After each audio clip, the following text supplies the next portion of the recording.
¿Qué tal, amigos? Bienvenidos de nuevo a otro episodio.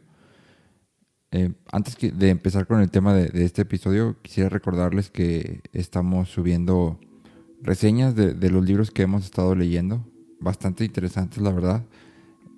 Si les interesa, los links están en el Linktree que está aquí. En un solo link le dan clic y va a salir todo lo que estamos subiendo y todo. Les agradecemos si compran a través de los links de Amazon que están ahí. Y también les recuerdo que los episodios salen días lunes, miércoles y viernes.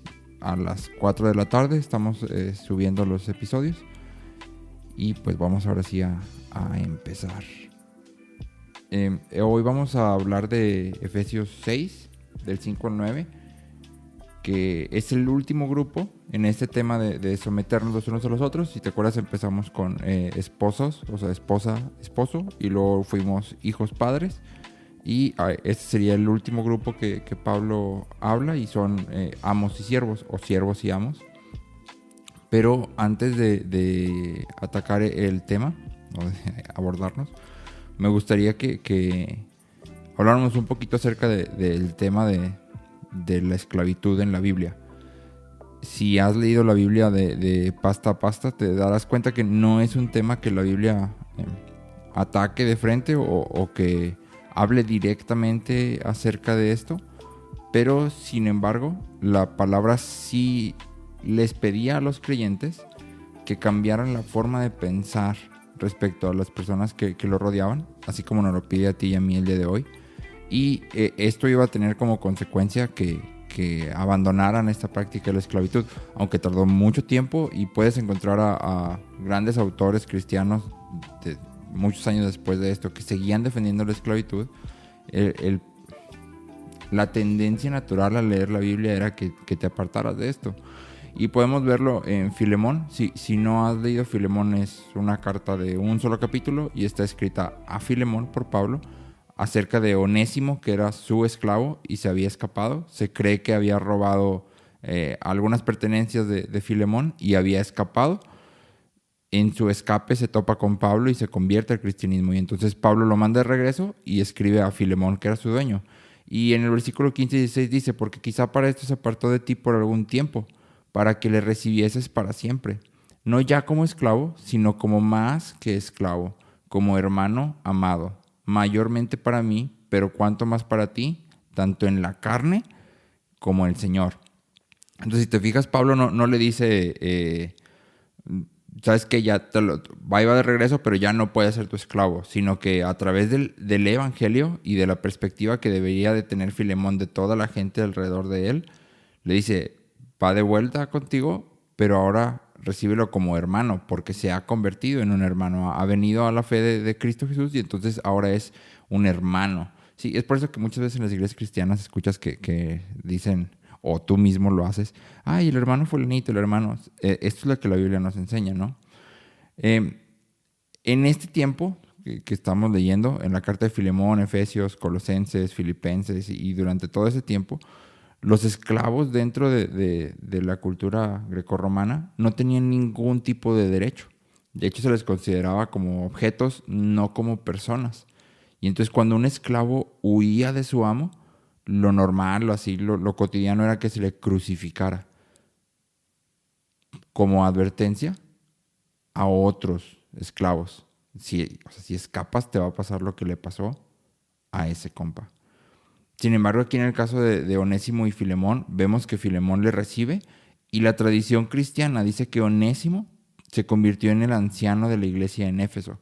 Esto quiere decir que Onésimo dejó su posición de esclavo. ¿Sí?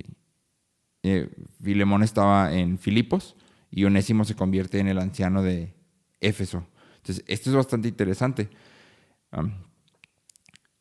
Como lo hemos estado viendo hasta ahora, la Biblia establece un orden de liderazgo, por utilizar alguna palabra, en ciertos aspectos como el matrimonio, la paternidad, la iglesia, pero no significa que nos esté dando un puesto de mayor importancia, y lo pongo entre comillas, u honor, sino que la Biblia siempre insiste en que debemos estimar a todos como mayores a nosotros mismos, aun cuando tengamos una posición de autoridad. Sí, la posición de autoridad que la Biblia ha establecido no me da el derecho de sentirme más que los demás. Sigo en la necesidad de estimarlos, de verlos, de tener una actitud hacia ellos como si fueran mayores que yo, aun cuando sea mi posición la de autoridad. ¿Sí? Entonces, ahora sí vamos a meternos a este tema de Efesios 6 y acompaña el versículo 5. Dice: siervos, obedeced a vuestros amos terrenales con temor y temblor, con sencillez de vuestro corazón, como a Cristo, no sirviendo al ojo como los que quieren agradar a los hombres, sino como siervos de Cristo, de corazón haciendo la voluntad de Dios, sirviendo de buena voluntad como al Señor y no a los hombres, sabiendo que el bien que cada uno hiciere, ese recibirá del Señor, sea siervo o sea libre. Y vosotros, amos, haced con ellos lo mismo, dejando las amenazas, sabiendo que el Señor de ellos y vuestro está en los cielos, y que para Él no hay acepción de personas.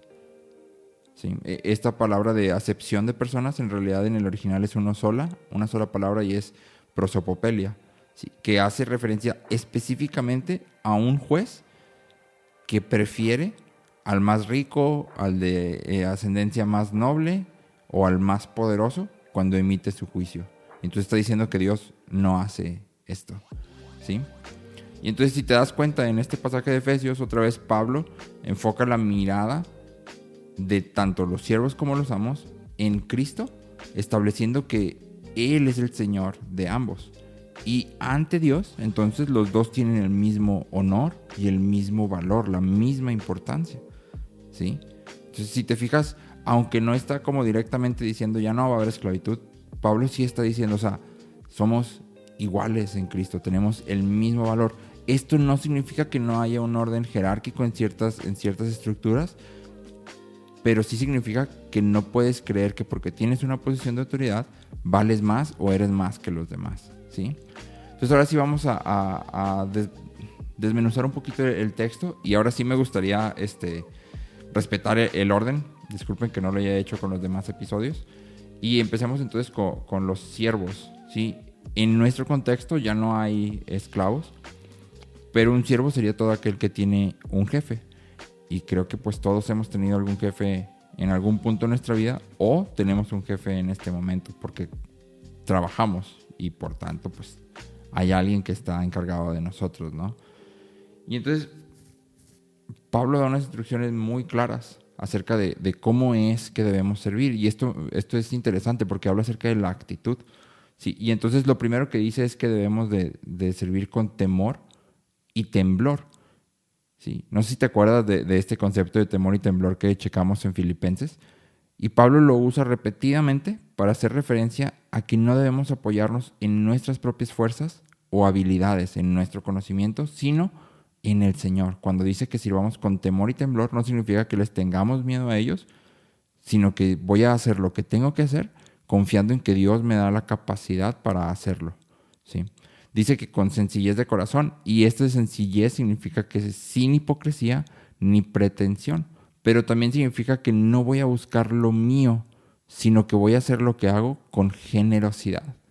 Si en mi trabajo lo hago bien porque estoy buscando un beneficio para mí mismo, entonces hay algo ahí un poco torcido en mi corazón, y sería un buen momento para examinarme. Después dice que de corazón haciendo la voluntad de Dios. Y entonces la Biblia conecta aquí nuestro trabajo terrenal con la voluntad de Dios. Creo que es un concepto muy normal dentro de la iglesia cristiana, pensar que un trabajo secular en una empresa, en lo que tú quieras, es menos espiritual, lo pongo entre comillas, que un puesto dentro de la iglesia, o que ser misionero. O sea, esos compas que son misioneros, esos sí son muy espirituales. Pero la realidad es que Dios instituye el trabajo y es su voluntad que trabajemos en lo que nos toca hacer. Si tu llamado es trabajar en una empresa porque ahí Dios te ha puesto, pues ese es tu llamado, y ahí debes de buscar la forma en que puedes glorificarlo. Recuerda que la Biblia dice que sea que comamos o bebamos o cualquier cosa que hagamos, todo se ha hecho para la gloria de Dios. Y en Génesis 2:15, esto es algo que me llamó mucho la atención.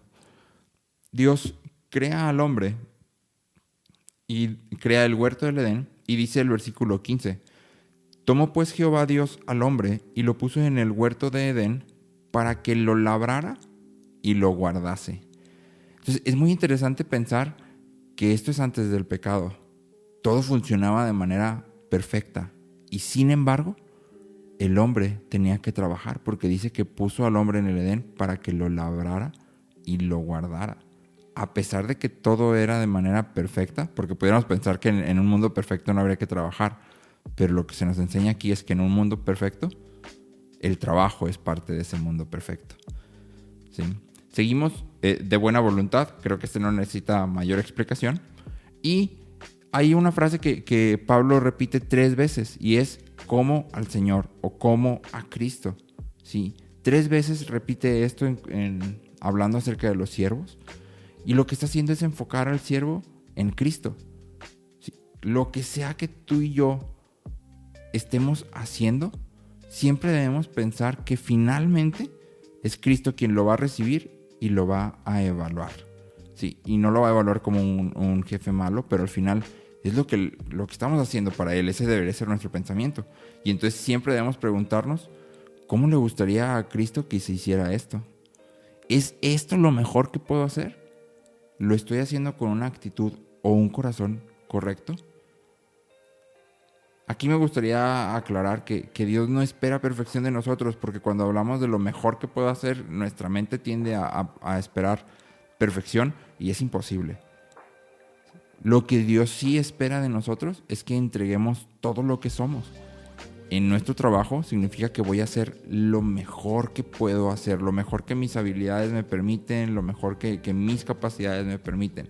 Si tú haces un trabajo y dices, esto es lo mejor que puedo hacer, o sea, no, ya no tengo nada más que agregarle, entonces eso es suficiente, pero siempre con una actitud correcta. ¿Sí?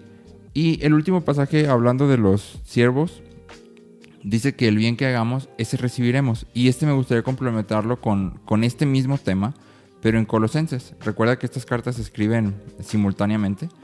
Y en Colosenses 3, 24 y 25 dice, sabiendo que del Señor recibiréis la recompensa de la herencia, porque a Cristo el Señor servís. Mas el que hace injusticia, recibirá la injusticia que hiciere, porque no hay acepción de personas. Generalmente tú y yo usamos esta parte de la acepción de personas para hablar acerca de la gracia y de todo eso, pero si tú lo ves en la Biblia, en realidad está enfocado hacia los dos lados.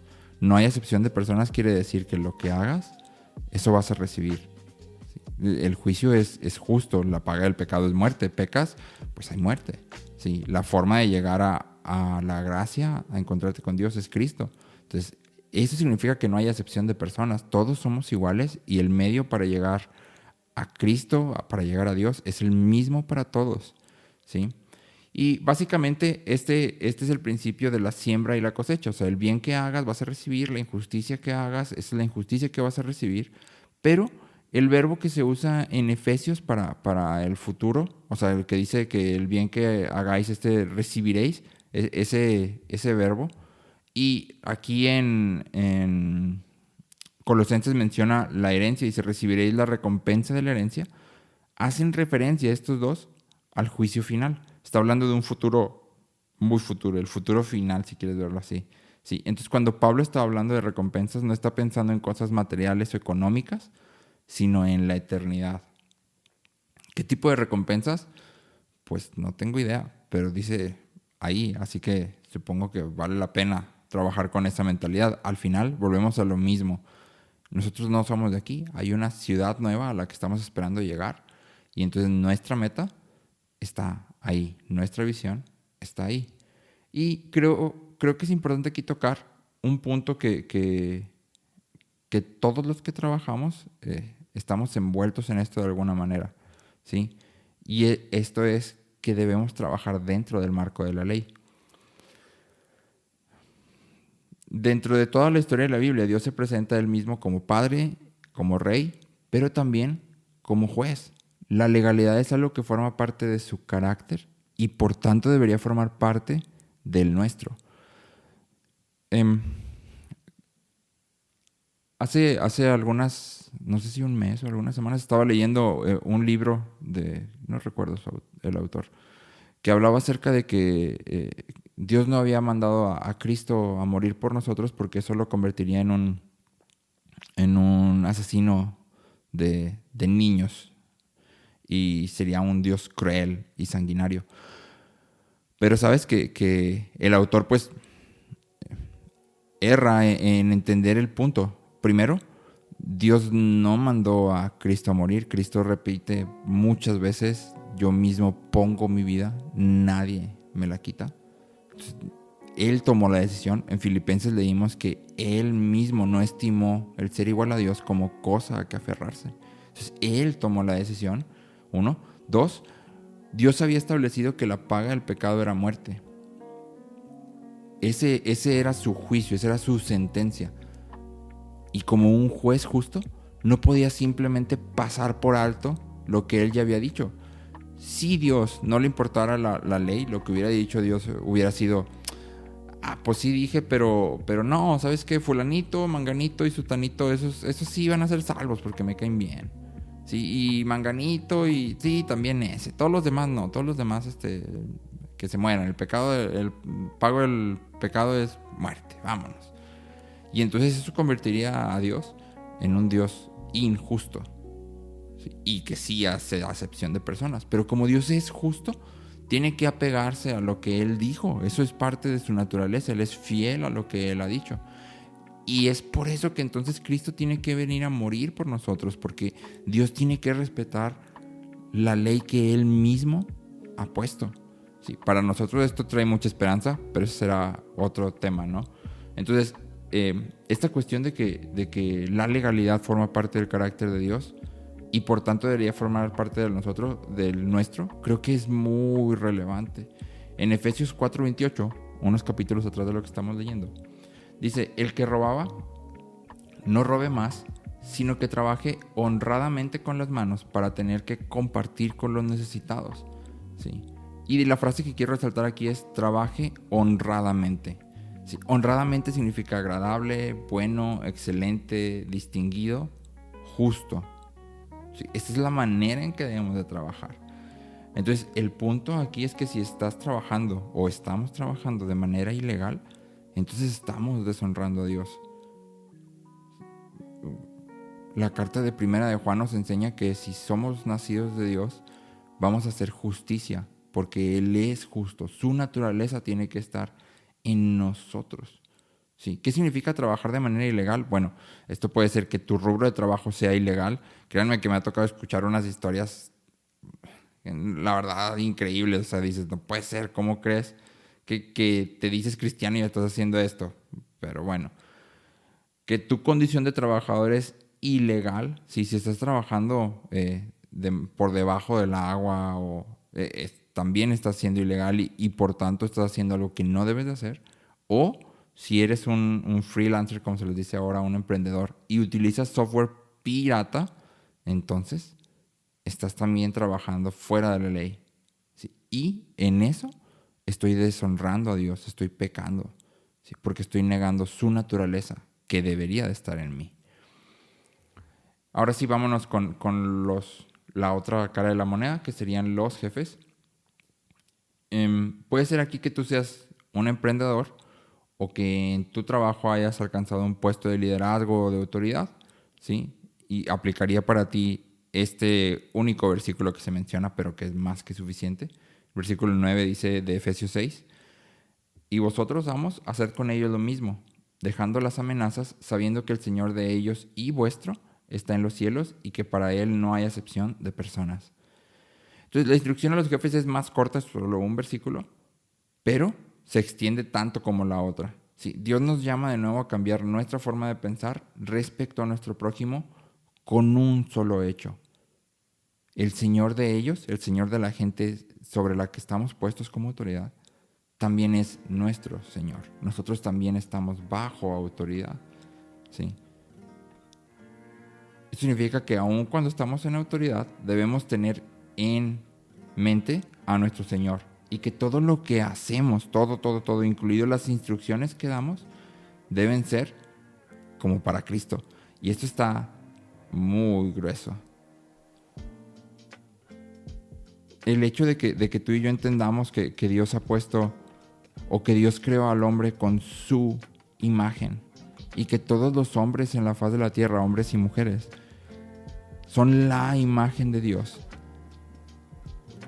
corrompida o desfigurada por el pecado, pero siguen teniendo una parte de la imagen de Dios, va a hacer que tú y yo cambiemos la manera en que nos relacionamos con ellos. Yo no puedo estar, como dice el pasaje, amenazando o abusando de aquellos que están bajo mi autoridad simplemente por estar bajo mi autoridad. Yo tengo que valorarlos o estimarlos como mayores a mí mismo. Eso es lo que me dice la Biblia. Y me gustaría tocar este mismo punto de la legalidad. En 1 Timoteo 5:18 dice, pues la escritura dice, no pondrás bozal al buey que trilla, y digno es el obrero de su salario. En este pasaje de Timoteo está hablando acerca de los ancianos y de cómo hay que sustentarlos, pero eso lo vamos a platicar de hecho en el próximo episodio.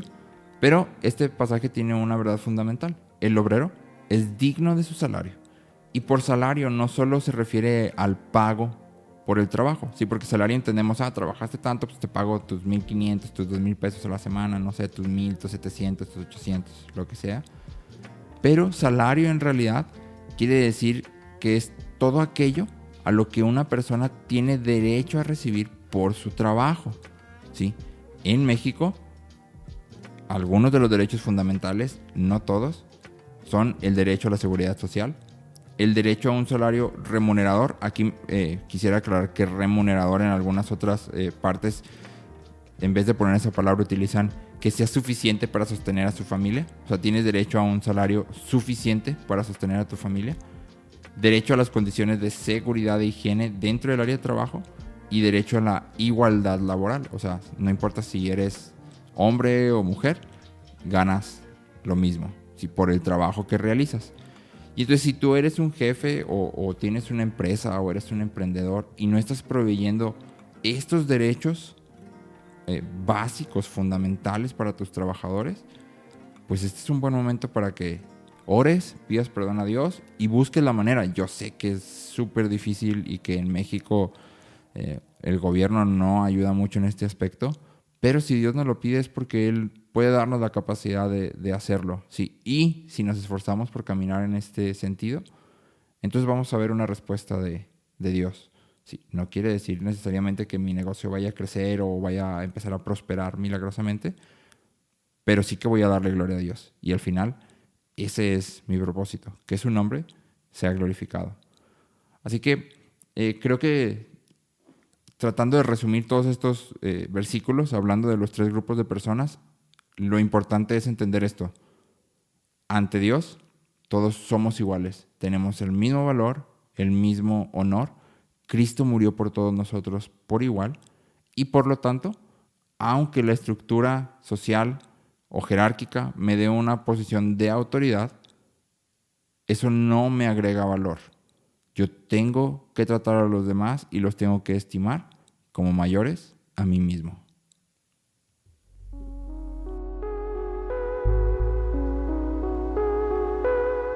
Gracias por escuchar este podcast. Si te gustó el episodio, suscríbete y recuerda compartirlo. Mi intención es que estos episodios puedan ser de bendición para la mayor cantidad de personas posible. Recuerda que puedes encontrarlo en YouTube, puedes encontrarlo en Spotify y puedes encontrarlo en Apple Podcast. Si tienes alguna pregunta, algún comentario o te gustaría que se platicara algún tema en especial, no dudes en escribirme por cualquiera de mis redes sociales. Gracias por escucharme.